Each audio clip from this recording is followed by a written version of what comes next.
Now तो अब हम अपने वीडियो लेक्चर में आगे बढ़ते हैं। अब आप देख रहे हैं कि अब हम क्या करने जा रहे हैं, कोड बनाने जा रहे हैं। यानी कोड बनाते बनाते हम सॉफ्टवेयर का डेवलपमेंट करने जाएंगे। तो कोड हमको किस में बनाना है, सिस्टम पे बनाना है। तो सिस्टम पे यदि हमको कोड बनाना है तो सबसे पहले हमको क्या पता होना चाहिए, सबसे पहले हमको पता होना चाहिए कि सिस्टम जो है हमारा यानी कंप्यूटर है वो किस प्रकार कार्य करता है। ठीक है, तो जैसे कि मैंने आपको कुछ एग्जांपल बताए थे, कुछ कोड रन करके बताए थे कि इस तरीके से आपके कोड रन होते हैं। तो वो कोड किस तरीके से रन हो पा रहे हैं, उसके लिए कंप्यूटर में क्या चीजें, कंप्यूटर में से क्या क्या चीजें हैं जो विशेष भूमिका निभा रही हैं, जिसके कारण हमारा सॉफ्टवेयर डेवलप हो पा रहा है। तो सबसे पहले हमको उसको जानना बहुत जरूरी है। यानी हमको जानना होगा कि हमारा कंप्यूटर वर्किंग किस तरीके से करता है। ठीक है, तो कंप्यूटर वर्क करने के लिए हम देखते हैं यहाँ पे कंप्यूटर के कार्य करने की स्टेप्स क्या क्या होती हैं, यानी किन किन प्रक्रियाओं को, किन किन स्टेप्स को फॉलो करके कंप्यूटर हमारा कार्य करता है। ठीक है, जो कंप्यूटर हमारा कार्य करता है बेसिकली 3 स्टेप्स में करता है। ठीक है, 3 स्टेप्स इसके मुख्य होती है। पहली स्टेप होती है इनपुट, सेकंड स्टेप होती है प्रोसेसिंग एंड थर्ड स्टेप होती है आउटपुट। देखिए, इनपुट क्या होता है, प्रोसेसिंग क्या होती है और आउटपुट क्या होती है, ये हम एक छोटे से एग्जांपल के द्वारा समझते हैं। जैसे फॉर एग्जांपल मान लीजिए एक पेंसिल है। अब मेरी पेंसिल वैसे तो बिल्कुल शार्प है, लेकिन मैं इसके द्वारा जो एग्जांपल आपको देना चाह रही हूँ वो आप समझ जाएंगे। ठीक है, सपोज ये पेंसिल है जो कि शार्प नहीं है, मान लीजिए कि इसको मुझे शार्प करना है। ठीक है, पेंसिल को शार्प करने के लिए मुझे किसकी आवश्यकता होगी, एक शार्पनर आवश्यकता है। शार्पनर के साथ साथ पेंसिल की भी आवश्यकता है, क्योंकि पेंसिल ही नहीं होगी तो मैं शार्प किसको करूंगी, और यदि मेरे पास शार्पनर ही नहीं होगा तो मैं किसका यूज करके अपनी पेंसिल को शार्प करूंगी। वो बात दूसरी है कि आप ब्लेड वगैरह या किसी और का यूज कर लेंगे, बट जो मशीन है इसको शार्प करने के लिए वो कौन सी है, शार्पनर है।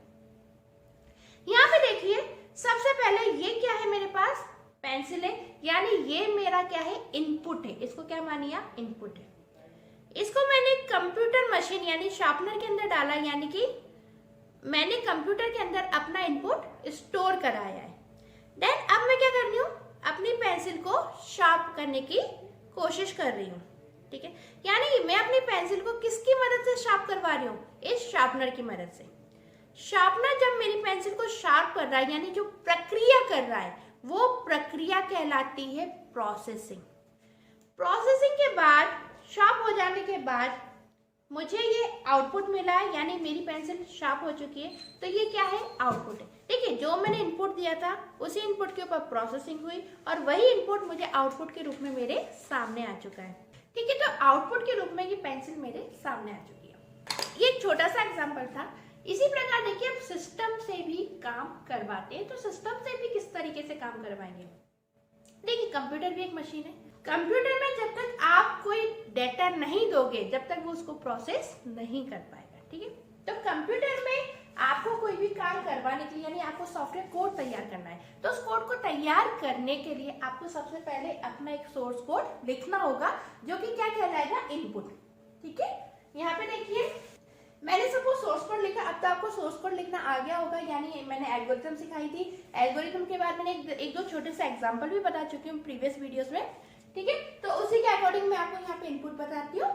सपोज आपने इनपुट दिया a = 10, b = 5, आपने बोला c = a + b, और आपने क्या बोला, प्रिंट c। ये जो आपने कोड लिखा है, ये बेसिकली क्या दिया है, सिस्टम को इनपुट दिया है। अपने कीबोर्ड या माउस की सहायता से आपने क्या किया है, कोड लिखा है। ठीक है, अभी जो आपने इनपुट दिया है, ये इनपुट कहलाता है डेटा। क्या कहलाता है, डेटा। डेटा का मतलब होता है रॉ फैक्ट्स। ठीक है, रॉ फैक्ट्स यानी मान लीजिए कच्चा सामान। कच्चा सामान क्या होता है, कैसे प्रोसेस होता है, ये अभी थोड़ा सा आप पूरी स्टोरी सुन लोगे मेरी, तब आपको समझ में आ जाएगा। ठीक है, ठीक है, ये जो आपने इनपुट दिया, ये क्या है, डेटा है। ये क्या है, मतलब डेटा का मतलब क्या होता है, रॉ फैक्ट्स। आप डेटा को रॉ फैक्ट्स बोल सकते हो। ये जो आपने इनपुट दिया, ये कहाँ जाता है, सिस्टम की मेमोरी के अंदर जाता है, यानी प्रोसेसर इस डेटा को क्या करता है, प्रोसेस करता है।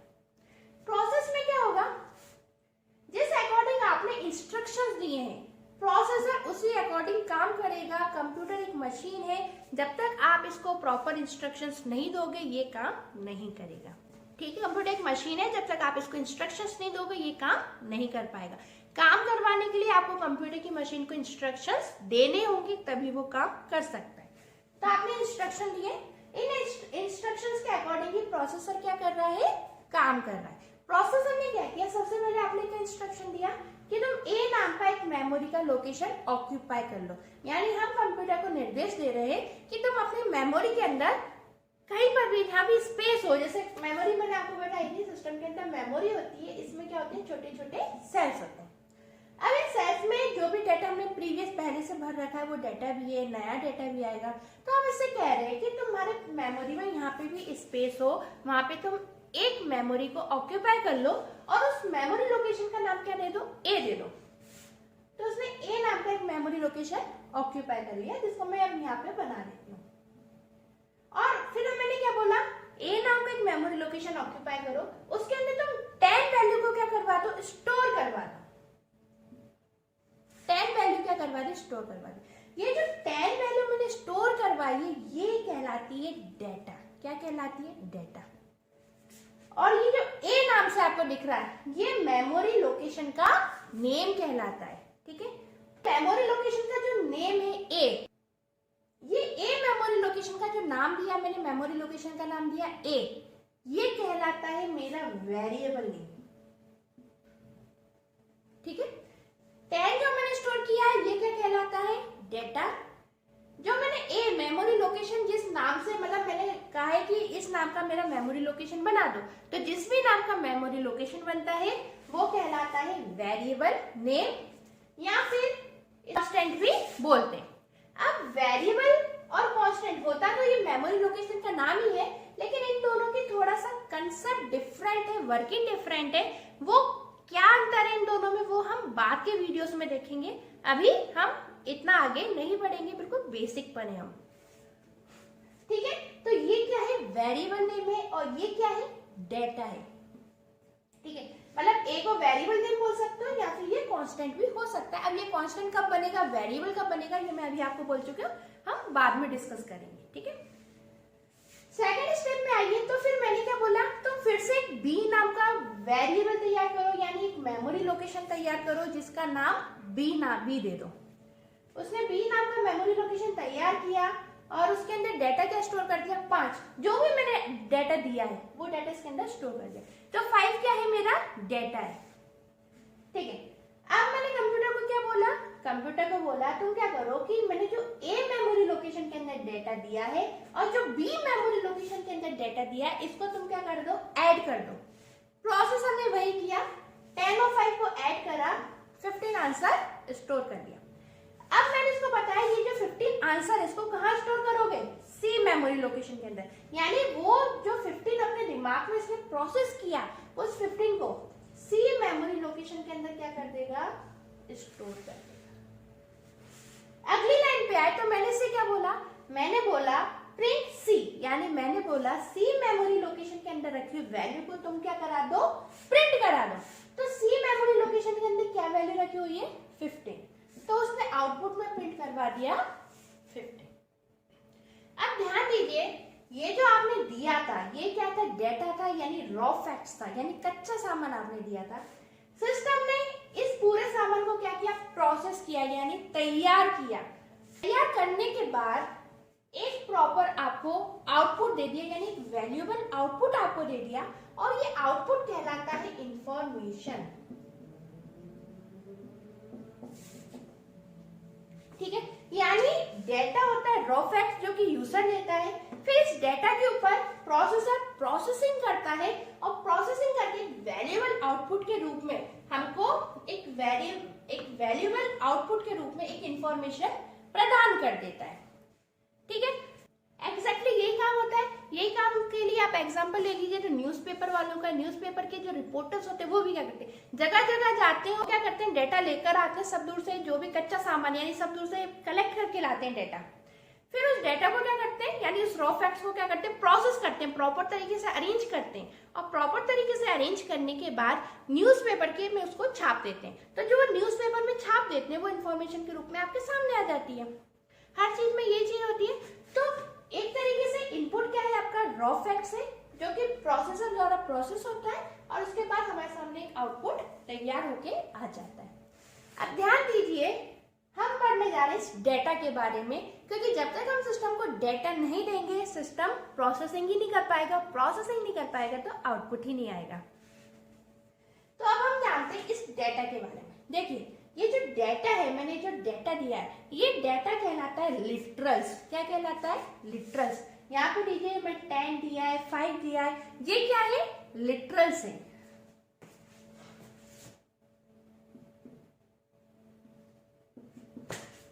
ठीक है, तो लिटरल्स की हम डेफिनेशन देखते हैं, लिटरल्स की क्या डेफिनेशन होती है।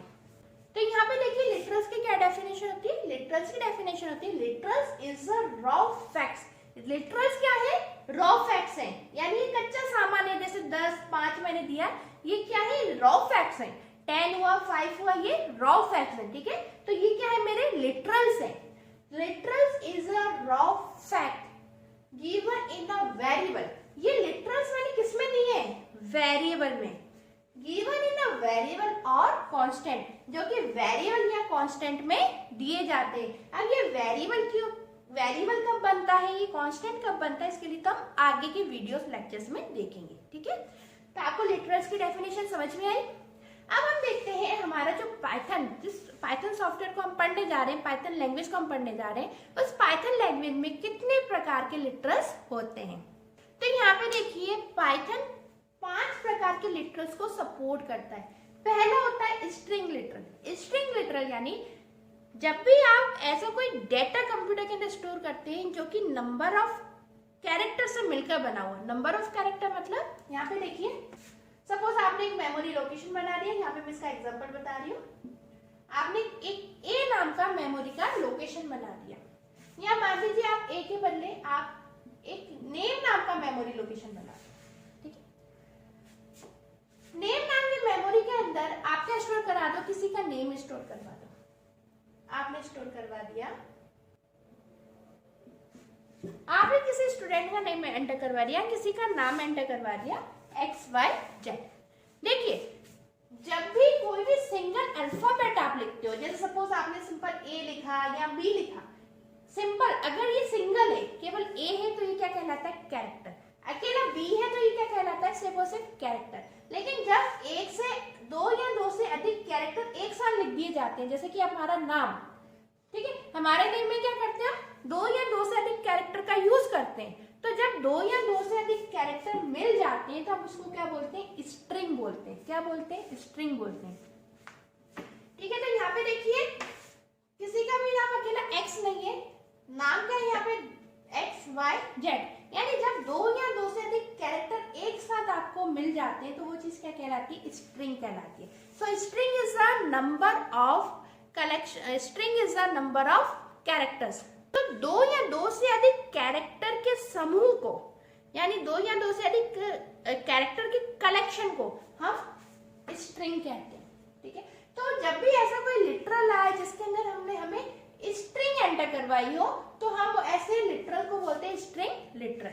ठीक है, तो बेसिकली इस चीज का क्या मतलब हुआ, इस लाइन का मतलब हुआ कि एक नेम नाम का मेमोरी का लोकेशन क्रिएट कर दो, यानी एक मेमोरी लोकेशन बना दो और उसका नाम क्या दे दो आप, नेम, और उस नेम के अंदर आप क्या स्टोर करवा दो, XYZ। सपोज किसी का नाम राहुल है तो आपने एंटर करवा दिया यहाँ पे राहुल। तो राहुल जो है वो क्या, नंबर ऑफ कैरेक्टर्स, कई सारे कैरेक्टर इसमें यूज है, यानी R एक कैरेक्टर है, A एक कैरेक्टर है, H एक कैरेक्टर है, U एक कैरेक्टर है, L एक कैरेक्टर है। तो ये जब नंबर ऑफ कैरेक्टर्स का एक ग्रुप बनता है, एक समूह बनता है, तो क्या बन गया, स्ट्रिंग बन गया। तो हम ये कह रहे हैं इस लाइन का मतलब कि एक नेम नाम का मेमोरी लोकेशन बनाओ, उसके अंदर पहले मैंने XYZ रखवाए थे, मैंने अब इसको क्या बोल दिया, तो उसके अंदर क्या स्टोर करवा दो, राहुल। तो जो भी आप बोलोगे यहाँ पे XYZ बोलोगे, कंप्यूटर का प्रोसेसर XYZ को स्टोर करवा देगा। आप राहुल बोलोगे, राहुल नाम को स्टोर करवा देगा। ठीक है। तो इस तरीके के लिटरल्स कहलाते हैं स्ट्रिंग लिटरल्स। स्ट्रिंग लिटरल्स लिखने के लिए आपको इस तरीके से डबल इन्वर्टेड कोट्स का यूज करना होगा। सेकंड आपने आपके numeric literals, numeric literals simple जो आप अभी तक देखते हुए आए हो, जैसे हमने 2 नंबर के एडिशन, सिंपल इंटरेस्ट, इस तरीके की कई सारी एल्गोरिथम पढ़ी है, उनमें हमने यूज किया। देखते हैं कैसे आप पहचान जाएंगे। देखते हैं normal a equals to 10, b equals to 5, यानी सिंपल आप कोई भी मेमोरी लोकेशन का नाम लीजिए और जब आप किसी मेमोरी लोकेशन के अंदर न्यूमेरिक वैल्यू स्टोर करवाते हो तो ये न्यूमेरिक वैल्यू जिनको आप स्टोर करवा रहे हो ये वैल्यू कहलाती है न्यूमेरिकल लिटरल्स। इसका मतलब एक a नाम का मेमोरी लोकेशन ऑक्यूपाई करो जिसके अंदर 10 लिटरल को या 10 डेटा को आप क्या कर दो, स्टोर कर दो। यानी ये जो डेटा स्टोर हो रहा है वो किस टाइप का है, नंबर टाइप का, न्यूमेरिक टाइप का। थर्ड आता है वो है आपका बुलियन। बुलियन होता है जब आप ट्रू एंड फॉल्स का यूज करते हो। आप जब आगे बढ़ोगे तब आप इस तरीके के कई सारे डेटा आएंगे जिसमें आपको ट्रू एंड फॉल्स स्टोर कराना होगा। सपोज आपने कोई मेमोरी लोकेशन ले लिया a नाम का और उसके अंदर क्या स्टोर करवा दिया, ट्रू, या फिर कोई मेमोरी लोकेशन ले लिया b नाम का और उसके अंदर स्टोर करवा दिया फॉल्स। तो जब भी आपको ट्रू फॉल्स इस तरीके के डेटा को स्टोर कराना हो तो इस तरीके का डेटा जब भी आप यूज करोगे ट्रू या फॉल्स तो इस तरीके का डेटा कहलाएगा बुलियन लिटरल। नेक्स्ट आता है आपका नन। नन कैसा होता है, नन यानी उसके अंदर आपने कोई भी वैल्यू नहीं दी। सपोज a नाम का एक मेमोरी लोकेशन क्रिएट किया आपने और उसके अंदर आपने कोई भी वैल्यू स्टोर नहीं कराई। इस लाइन का सीधा सीधा मतलब होता है कि आपने एक a नाम का मेमोरी लोकेशन क्रिएट तो किया लेकिन उसके अंदर कोई भी वैल्यू स्टोर नहीं कराई। यहाँ पे न्यूमेरिक में देखिए आप वैल्यू स्टोर करवा रहे हो, यहाँ पे आप ट्रू फॉल्स स्टोर करवा रहे हो, यदि ऊपर स्ट्रिंग में जाते तो आप स्ट्रिंग स्टोर करवा रहे हो, लेकिन आपने लिखा a इक्वल नन यानी आपने a के अंदर कोई भी चीज स्टोर नहीं करवाई है। तो जब आप कोई भी चीज स्टोर ही नहीं करवाओगे तो प्रिंट भी कुछ नहीं होगा। जब उसके अंदर वैल्यू ही नहीं है, डेटा ही नहीं है तो प्रिंट कहाँ से होगी, कोई भी चीज आउटपुट आएगा ही कहाँ से। मैंने आपको एग्जाम्पल दिया था शार्पनर का, पेंसिल का। यदि आप इसके अंदर पेंसिल पुट ही नहीं करोगे, इसके अंदर पेंसिल को स्टोर ही नहीं कराओगे तो आप शार्प किसको करोगे, ठीक है ना। नेक्स्ट आता है आपका लिटरल कलेक्शन, यानी कई सारे कलेक्शन आप देखेंगे जो कि लिस्ट होंगे, टप्पल होंगे, डिक्शनरी होगी। इसका एग्जांपल मैं भी आपको नहीं बताऊंगी क्योंकि यदि मैंने इसका एग्जांपल बताया तो लेक्चर अभी बिल्कुल बेसिक पर हो और बहुत आगे चला जाएगा और इस लेवल पे आपको ये सारी चीजें एकदम से समझ में नहीं आएंगी, ठीक है। तो ये चीजें हम लेटर ऑन यानी बाद में डिस्कस करेंगे। ओके फ्रेंड्स, इसके बाद हम नॉन लिटरल और बूलियन लिटरल को थोड़ा डीप में समझेंगे नेक्स्ट वीडियो में। तब तक के लिए बने रहिएगा वीडियो लेक्चर को अच्छे से देखिएगा। Okay friends, bye bye, take care and thanks for watching.